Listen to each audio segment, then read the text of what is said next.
Hello दोस्तों, नमस्कार। बाबा साहब ने मनुस्मृति को जला दिया था 25 दिसंबर 1927 को।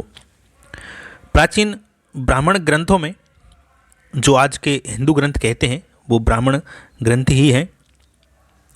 उन ग्रंथों में अमानवीय, आपत्तिजनक, पक्षपातपूर्ण और निंदनीय बातें भरी पड़ी है।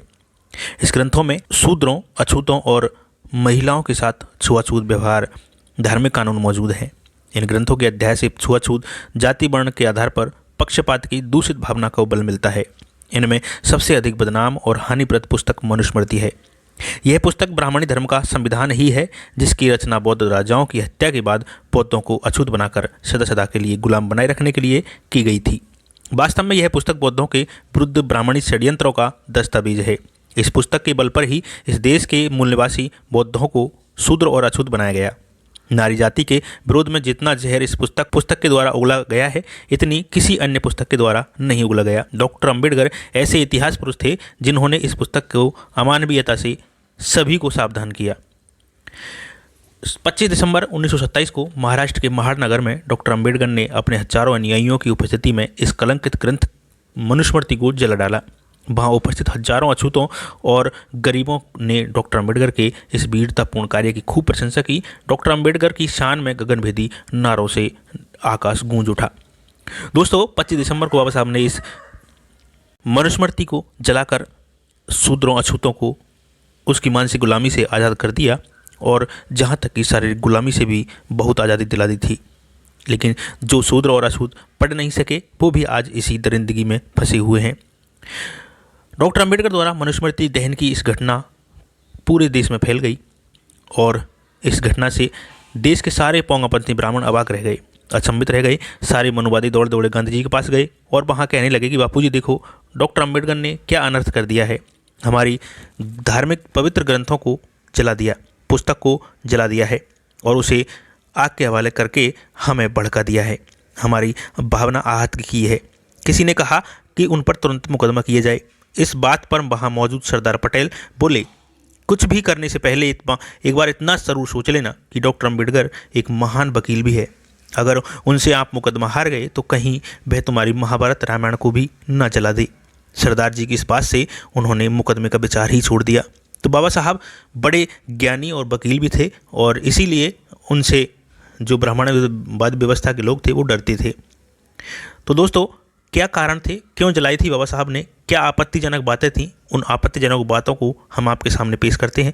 आप इस वीडियो को ज़्यादा से ज़्यादा लोगों तक शेयर करें, अपने बहुजन मूल निवासी लोगों को जागरूक करें, और इस ब्राह्मणवादी व्यवस्था के बारे में ज़रूर बताएं। केवल मनुस्मृति ही नहीं, अनेक ग्रंथों में हमारे खिलाफ ऐसी बातें लिखी हुई है जिनसे हमको बहुत नुकसान है। हमारी सम्मान और स्वाभिमान पर बहुत आँच है, हमारी बहन बेटियों पर भी बहुत आँच है। इसलिए आप इस वीडियो को ज़्यादा से ज़्यादा लोगों तक शेयर जरूर करें। दोस्तों, मनुस्मृति में लिखा गया है कि संसार की संपूर्ण प्रॉपर्टी, जितनी भी धन संपत्ति है, वो उसका स्वामी ब्राह्मण के अलावा कोई दूसरा नहीं है। जो किसी दूसरे का भी अन्न खाता है और दूसरों से लेकर दूसरे व्यक्ति को देता है, वह भी स्वयं ब्राह्मण का ही है। ब्राह्मणों को दिए गए दान कोष को चोर नहीं चुरा सकते, शत्रु नहीं छीन सकते और ना ही नष्ट कर सकते। पृथ्वी के लावारिस धन को राजा का आधा और ब्राह्मण को आधा दे दे। आधा राजा कोष में जमा करे और आधा लावारिस ब्राह्मण के धन को राजा लावारिस धन को ब्राह्मण के आधा दे दे और खुद अपने राजकोष में आधा रख ले। राजा का यह धर्म है कि वह युद्ध में जीते हुए धन को ब्राह्मणों को दान कर दे। ब्राह्मण शूद्र की संपत्ति को बिना किसी संकोच के ले सकता है, क्योंकि जो कुछ उसके पास है वह उसके स्वामी का है, उसका स्वयं का कुछ भी नहीं। वास्तव में शूद्र को संपत्ति इकट्ठी करनी नहीं चाहिए, क्योंकि उससे ब्राह्मण को कलंक होता है, उसे दुख होता है, वो अपनी पूरी कुल को नाश समझता है। जो शूद्र अपने प्राण, धन और शूद्र स्त्री ब्राह्मण को अर्पित कर दे, जो शूद्र अपने प्राण और धन और स्त्री को ब्राह्मण को अर्पित कर दे, उस शूद्र का भोजन आप कर सकते हैं, उस शूद्र का भोजन करने योग्य है। ये विष्णु पुराण में लिखा हुआ है। अग्नि में हवन किए हुए दूध, अन्न, घी की अपेक्षा ब्राह्मण के मुख से किया गया हवन न कभी नीचे गिरता है और न सूखता और न कभी नष्ट होता है। जो मनुष्य लोभवश ब्राह्मण के धन को लेता है वह पापी परलोक में गिद्ध का झूठा खाकर भी जीता है। हव्य कव्य में निमंत्रित जो ब्राह्मण किसी कारण से यदि भोजन नहीं करता तो वह यजमान अगले जन्म में सूअर होता है। ब्राह्मण किसी के पहले से धन रखे धन को देखकर पूरा ही ले सकता है, क्योंकि ब्राह्मण सबका मालिक होता है। ये स्वार्थीपन और हेकड़ीपन की चरम सीमा है। 96.5% जनता को आर्थिक और यह विपन्नन और लंगड़ा बनाने की एक साजिश थी मनुस्मृति के द्वारा। ब्राह्मण सूर्य के समान तेजवान होता है और उसका यह तेज शूद्र का अन्न खाने से नष्ट हो जाता है। लेकिन वही शूद्र यदि अपना धन दौलत और स्त्री ब्राह्मण को दे दे तो उसका वही अन्न खाने योग्य हो जाता है। तब क्या ब्राह्मण तेज घटता नहीं है?